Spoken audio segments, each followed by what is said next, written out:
করছেন হাফিজুল কোরআন হযরত মাওলানা মুফতি আবু জাফর সাহেব ঢাকা।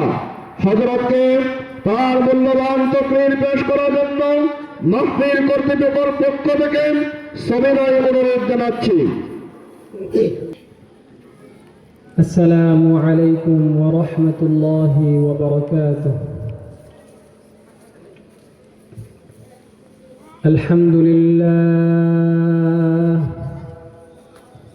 আলহামদুলিল্লাহ নাহমাদুহু ওয়া নাস্তাঈনুহু ওয়া নাস্তাগফিরুহু ওয়া নু'মিনু বিহি ওয়া নাতাওয়াক্কালু আলাইহি ওয়া নাউযু বিল্লাহি মিন شرور أنفسنا ومن سيئات أعمالنا من يهده الله فلا مضل له ومن يضلله فلا هادي له ونشهد أن لا إله إلا الله وحده شريك له ونشهد أن سيدنا وسندنا ونبينا وشفيعنا وحبيبنا وحبيب قلوبنا ومولانا محمد أرسله بالحق بشيرا ونذيرا وداعيا إلى الله بإذنه وسراجا منيرا. أما بعد فأعوذ بالله من الشيطان الرجيم. بسم الله الرحمن الرحيم.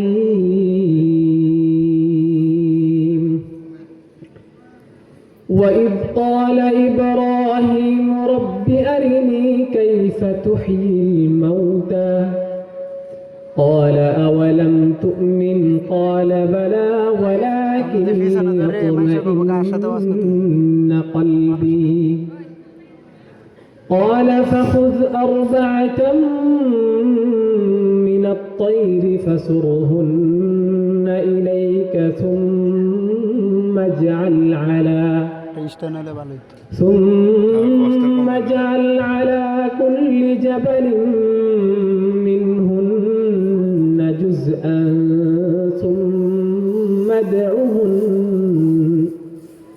ثم ادعهن يأتينك سعيا واعلم أن الله عزيز حكيم. وقال النبي صلى الله عليه وسلم وما اجتمع قوم في بيت من بيوت الله يتلون كتاب الله ويتدارسونه بينهم إلا نزلت عليهم السكينة وغشيتهم الرحمة وحفتهم الملائكة وذكرهم الله في من عنده.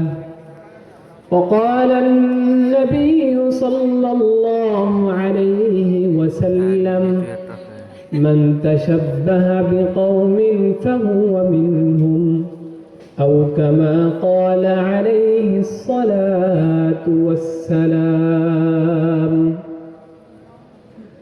بلغ العلا بكماله كشف الدجى بجماله حسنت جميع خصاله صلوا عليه وآله سلموا يا قوم بل صلوا على صدر الأمين المصطفى ما جاء إلا رحمة للعالمين हर रंग में तू हर बू में तू हर जा में तू हर दम हर रंग में तू हर बू में तू हर जा में तू हर दम देखता हूँ जिधर चाहता हूँ आपकी रहम करो देखता हूँ जिधर चाहता हूँ आपकी रहम करो तू दिल में तू आता है समझ में नहीं आता तू दिल में तू आता है समझ में नहीं आता मेरा जान लिया मैं तेरा पहचान यही है मेरा जान लिया मैं तेरा पहचान यही है उल्फत में बराबर है वफा हो के जफा हो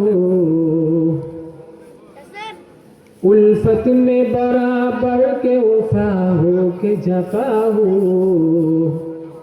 हर चीज में लज्जत है अगर दिल में मजा हो हर चीज में लज्जत है अगर दिल में मजा हो الحمد لمن قدر خيرا وخبالا الحمد لمن قدر خيرا وخبالا والشكر لمن صور حسنا وجمالا والشكر لمن صور حسنا وجمالا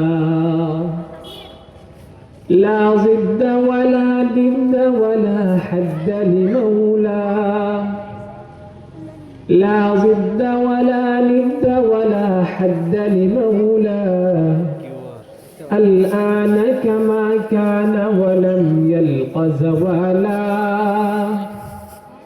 الآن كما كان ولم يلق زوالا अफलाक से है उसकी आरिफाना कशाकश अफलाक से है उसकी आरिफाना कशाकश खाकी है मगर खाक से आजाद है मूमिन खाकी है मगर खाक से आजाद है मूमिन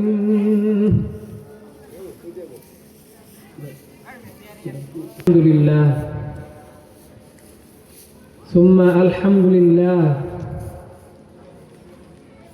আল্লাহ তাআলার দরবারে লাখো কোটি শুকরিয়া যে আল্লাহ তাআলা আমাদেরকে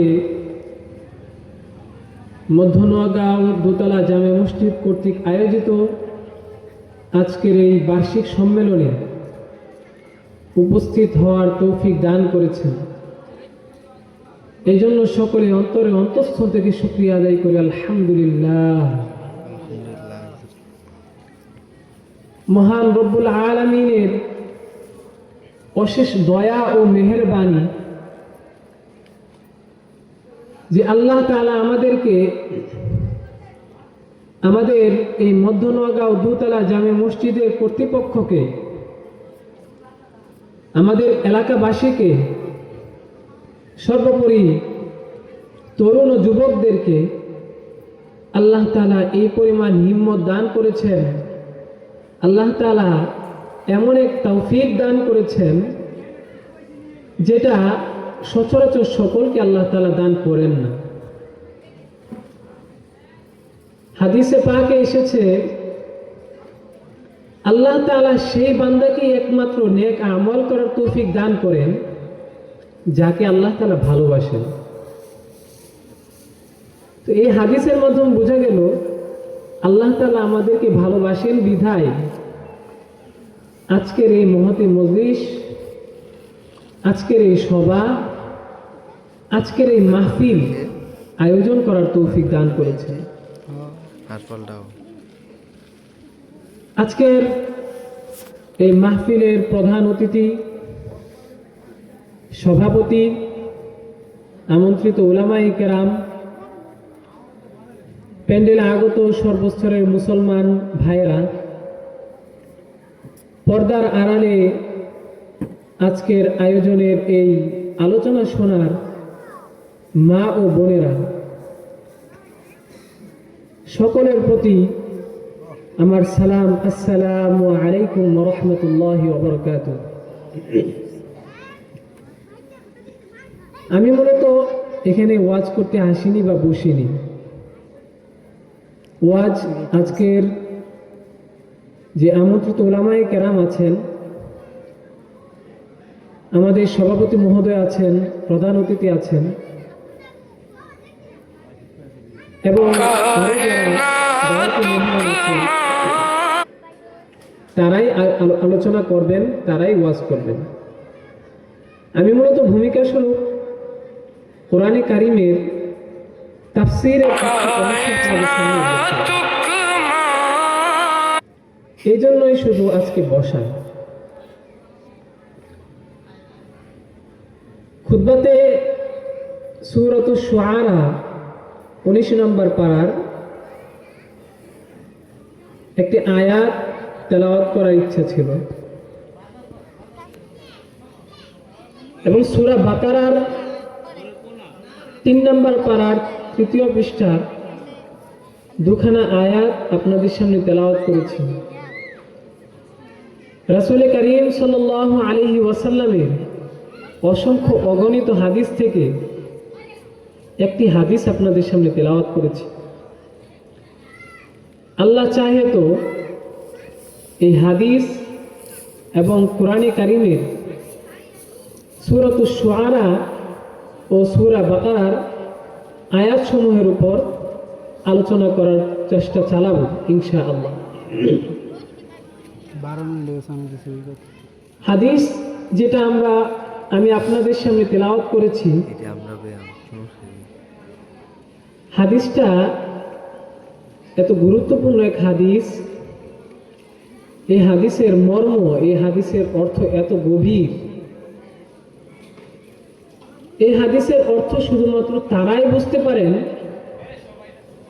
যাদেরকে আল্লাহ তাআলা কোরআন এবং হাদিস সামান্য হলেও বোঝার তৌফিক দিয়েছেন। হাদিস এবং কোরআন শুধুমাত্র তারাই জানতে পারেন, বুঝতে পারেন, সেই অনুযায়ী আমল করতে পারেন যাদেরকে আল্লাহ তাআলা আল্লাহর প্রতি মহাব্বত, আল্লাহ তাআলার প্রতি ভালোবাসা, রাসূলের প্রতি ভালোবাসা যাদের অন্তরে ঢেলে দিয়েছে।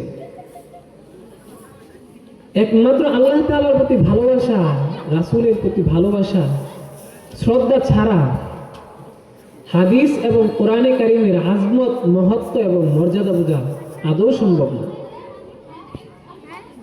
এজন্য যে হাদিসটি আপনাদের সামনে তেলাওয়াত করেছি,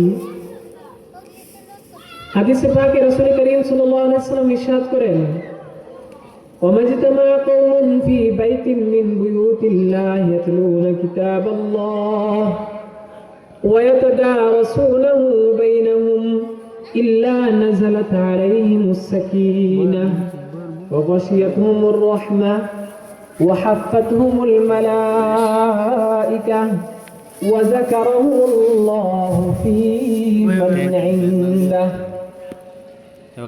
উল্লেখিত হাদিস শরীফে রাসূল করিম সাল্লাল্লাহু আলাইহি ওয়াসাল্লাম উম্মতের হেদায়েতের জন্য 3টি দিক নির্দেশনা দিয়েছেন। প্রথমত বিষয় হলো, যে মজলিস কিংবা যে আলোচনা, যে আয়োজনে আল্লাহ তাআলার কোরআনে কারীম থেকে তেলাওয়াত করা হবে এবং যেখানে আল্লাহ তাআলার কোরআনে কারীম এবং রাসূল করিম সাল্লাল্লাহু আলাইহি ওয়াসাল্লামের হাদিস শরীফ আলোচনা করা হবে, সেই মজলিসে যারা বসবেন, সেই মজলিসের আশপাশকে আল্লাহ তাআলা রহমতের ফেরেশতা দ্বারা বেষ্টন করে নেন। দ্বিতীয় বিষয় হলো, শুধু বেষ্টন করেই আল্লাহ তাআলা ফেরেশতাদের দায়িত্ব সীমাবদ্ধ করেন না, বরং যারা এখানে বসে আলোচনা শুনবেন, যিনি আলোচনা করবেন, তাদের উপর আল্লাহ তাআলা রহমতের রহমত বর্ষণ করতে থাকেন। তৃতীয় বিষয় হলো শুধুমাত্র রহমতই বর্ষণ করেন না, এবং মাহফিলের প্যান্ডেলের চারপাশ শুধুমাত্র ফেরেশতাদের দ্বারা ঘিরে ফেলেন না, বরং তাদেরকে আরেকটি পুরস্কার দান করেন। সেটা হলো তাদের অন্তরের মাঝে আল্লাহ তাআলার নূরের যে তাজাল্লি, রাসূল করিম সাল্লাল্লাহু আলাইহি ওয়াসাল্লামের হাদিসে মুবারাকার যে আলো, সেটা তাদের অন্তরে ঢেলে দেন। এটাই উল্লেখিত হাদিসে রাসূল করিম সাল্লাল্লাহু আলাইহি ওয়াসাল্লাম বলেছেন, নাযালাত আলাইহিমুর রাহমাহ, আল্লাহ তাআলা তাদের উপর রহমত বর্ষণ করেন। ওয়া হাফাতহুমুল মালাইকা, মজলিসের চারপাশকে আল্লাহ তাআলা রহমতের ফেরেশতা দ্বারা বেষ্টন করে নেন। ওয়া নাযালাত আলাইহিমুস সাকিনা, এবং তাদের উপর আল্লাহ তাআলা সাকিনা তথা প্রশান্তি বর্ষণ করতে থাকেন। সুবহানাল্লাহ। এই যে আল্লাহ তাআলার রাসূল যে মজলিসে কোরআনে কারীম তেলাওয়াত হবে, কোরআনে কারীম থেকে আলোচনা হবে, হাদিস থেকে আলোচনা হবে, সেই মজলিসের এত মূল্য আমাদের উম্মতের সামনে তুলে ধরেছেন। এটা শুধুমাত্র তারাই পাবে যারা আয়োজক কমিটি যেখানে মজলিসটাকে আয়োজন করেছেন, যারা প্যান্ডেলে এসেছেন, শুধুমাত্র তারাই পাবে। বলতে পারেন এত দূর দূরান্তে মাইকের আওয়াজ যায়, তো যেখানে মাইকের আওয়াজ যাবে সবাই তো কোরআনে কারিমের এই আলোচনা শুনবে, হাদিস থেকে এই তাকরির শুনবে, তাদেরও তো এই রহমত পাওয়ার কথা। কিন্তু কথা হলো রাসূল করিম সাল্লাল্লাহু আলাইহি সাল্লাম এই রহমত, এই বরকত, এই সাকিনা এটা তাদের পর্যন্ত নেন নাই। এটা শুধুমাত্র তাদেরকেই দিয়েছেন। এই পুরস্কার শুধুমাত্র তারাই প্রাপ্য যারা মাহফিলের প্যান্ডেলে আসবে, যে মজলিসে আলোচনা হবে সেই মজলিসে থাকবে। তো মাহফিলের দূর দূরান্তে যে মাইকগুলো দেওয়া হয়, এটা দেওয়ার উদ্দেশ্য একটাই, যে যারা এই মজলিসে উপস্থিত হতে পারেন না, যেমন মহিলারা আছেন, অসুস্থ মানুষ আছেন, তারা যেন শুনতে পারেন, তারা যেন এই মাহফিলের আয়োজন থেকে একেবারে মাহরুম না হন, তাদের জন্য এই মাইকগুলো দেওয়া। দ্বিতীয় আরেক শ্রেণীর লোকের জন্য এই মাইকগুলো দেওয়া হয়, যারা দূর দূরান্ত থেকে আসতেছেন, তাদের যেন এই আলোচনা ছুটে না যায়, এই আলোচনা যেন তারা দূর দূরান্ত থেকে আস্তে আস্তে শুনতে পারেন এবং এই মাহফিলের প্যান্ডেলে আসেন, তাদের জন্য এই মাইক দেওয়া। কাজেই আমি এই মাহফিলের মাইকের আওয়াজ যতটুকু দূরে যাবে, যারাই শুনতে পাচ্ছেন, সকলের প্রতি আমি উদাত্ত আহ্বান করব, সকলকে আমি বিনীতভাবে অনুরোধ করব, যারা আপনারা শুনতে পাচ্ছেন, দুনিয়াবী সকল কাজ থেকে ফারেগ হয়ে, দুনিয়াবী সকল ব্যস্ততা দূরে ঠেলে আমার আপনার সকলের আজকের যে আয়োজন, আজকের যে মহাসম্মেলন, আজকের যে কোরআন ও হাদিসের আয়োজন, আলোচনা, এটা শোনার জন্য আপনারা সকলেই মাহফিলের প্যান্ডেলে চলে আসুন। মাহফিলের প্যান্ডেলে আপনাদের সকলের বসার জন্য এখানে বসে ওলামায়ে কেরামকে দেখে দেখে তাদের জবান থেকে কোরআন কারীম এবং হাদিসে পাক থেকে আলোচনা শোনার জন্য মাহফিল কমিটি যে আয়োজন করেছেন, আপনারা সকলে এখানে চলে আসুন। তাহলে শুধুমাত্র রাসূল করিম সাল্লাল্লাহু আলাইহি সাল্লাম যে তিনটা পুরস্কারের কথা বলেছেন, সেই তিনটা পুরস্কার আপনি পাবেন। আপনি যদি মাহফিলে আসার সময় বিভিন্ন গালগল্পে, দোকানে আড্ডা দিতে কিংবা পারস্পরিক গল্প করতে ব্যস্ত হয়ে যান, তাহলে আমি এই মাহফিলের যে বরকত, এই মাহফিল আয়োজন করার যে মূল লক্ষ্য এবং উদ্দেশ্য, সকলের নাজাতের ফায়সালা, এটা কিন্তু হবে না। এজন্য সকলের প্রতি উদাত্ত আহ্বান থাকবে, আপনারা সকলে যারা আলোচনা শুনতে পাচ্ছেন, মাইকের আওয়াজ যতটুকু যাচ্ছে, সকলে আপনারা এখানে চলে আসুন।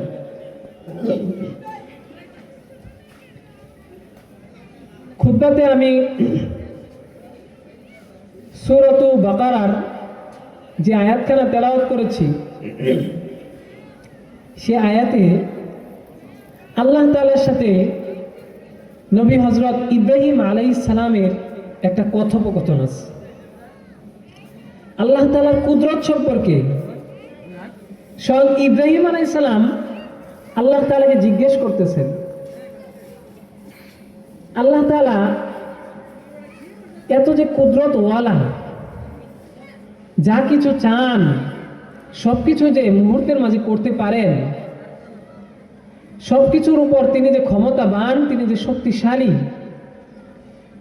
এটা হযরত ইব্রাহিম আলাইহিস সালামের এই কথোপকথন, এই গল্পের মাধ্যমে আমাকে আপনাকে বোঝাতে চেয়েছেন। সূরাত বাকারার শেষ দিকে 3 নম্বর পারা 3য় পৃষ্ঠা শুরু থেকেই মহান রব্বুল আলামিন ইরশাদ করেন, وَإِذْ قَالَ إِبْرَاهِيمُ رَبِّ أَرِنِي كَيْفَ تُحْيِي الْمَوْتَى قَالَ أَوَلَمْ تُؤْمِنْ قَالَ بَلَى وَلَكِنْ لِيَطْمَئِنَّ قَلْبِي قَالَ فَخُذْ أَرْبَعَةً مِنَ الطَّيْرِ فَصُرْهُنَّ إِلَيْكَ ثُمَّ اجْعَلْ عَلَى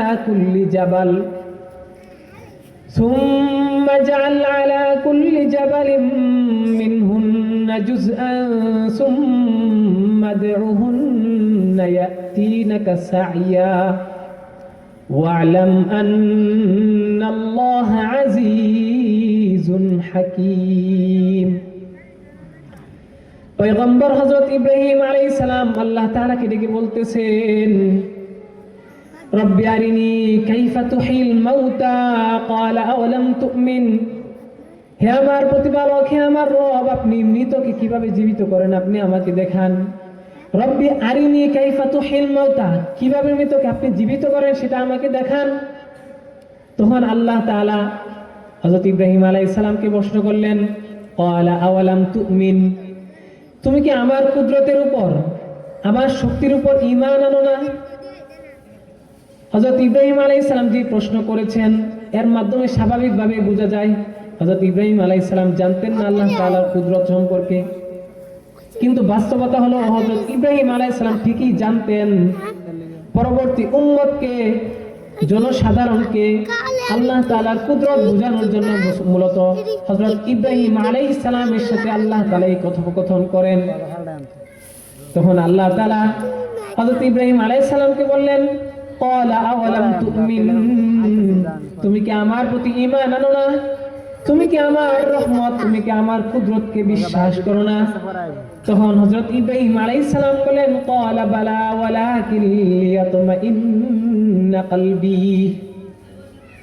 এখানে মূলত হযরত ইব্রাহিম আলাইহিস সালামের এই অর্থ, এই উদ্দেশ্য, এই উত্তর আমাদেরকে এই কথা বুঝিয়ে দেয় যে হযরত ইব্রাহিম আলাইহিস সালাম জানতেন যে আল্লাহ তাআলা মৃতকে জীবিত করতে পারেন, আল্লাহ তাআলা যা ইচ্ছা তা করতে পারেন, আল্লাহ তাআলা যেটা করতে চাবেন মুহূর্তের মাঝে কুন ফায়াকুনের মাধ্যমে সবকিছু করতে পারেন।